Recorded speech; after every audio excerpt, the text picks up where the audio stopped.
आज हम बात करने वाले हैं उस दौर की जब भारत को सोने का चिड़िया कहा जाता था। सदियों पहले दुनिया भर में एक बात बहुत ही मशहूर थी। कहा जाता था कि दुनिया में एक ऐसा देश है जो सोने और हीरे जवाहरात से इतना भरा हुआ है कि उसे सोने की चिड़िया कहा जाता है। लेकिन क्या यह सिर्फ एक कहावत थी या इसके पीछे कोई सच्चाई थी?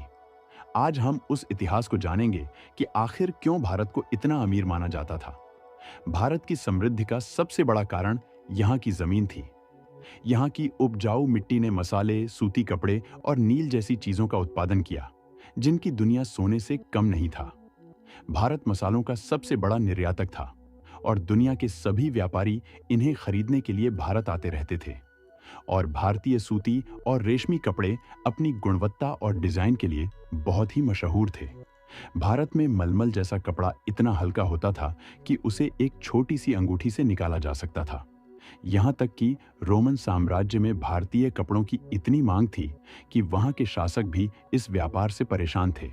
लेकिन भारत की दौलत सिर्फ खेती तक सीमित नहीं थी। यहाँ की खदानें भी बेशुमार दौलत से भरी थीं। भारत में गोलकोंडा की खदानें दुनिया के सबसे प्रसिद्ध हीरों का स्रोत थीं, जिनमें कोहिनूर हीरा भी शामिल है। और भारत दुनिया का अकेला ऐसा देश था जहां हीरे पाए जाते थे। सोना, चांदी और कीमती पत्थर भी यहां भरपूर मात्रा में मिलते थे।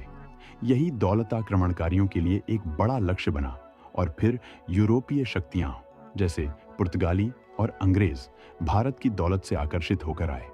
शुरू में उन्होंने व्यापार किया, लेकिन धीरे धीरे उन्होंने हमारी राजनीति पर कब्जा कर लिया। ब्रिटिश ईस्ट इंडिया कंपनी ने भारत की सारी आर्थिक ताकत को खत्म कर दिया। उन्होंने हमारे उद्योग धंधे बंद करा दिए, हमारी दौलत लूट ली और हमारे मसालों और कपड़ों के व्यापार को बर्बाद कर दिया। और कुछ दिन अंग्रेजों ने भारत पर राज भी किया, लेकिन आज हम आजाद हैं, सोने की चिड़िया। सिर्फ एक खूबसूरत नाम नहीं, बल्कि यह भारत सच में सोने का चिड़िया था। दोस्तों, अगर आपको वीडियो अच्छी लगी है तो आप सब्सक्राइब जरूर करें और वीडियो पूरा देखने के लिए आपका धन्यवाद।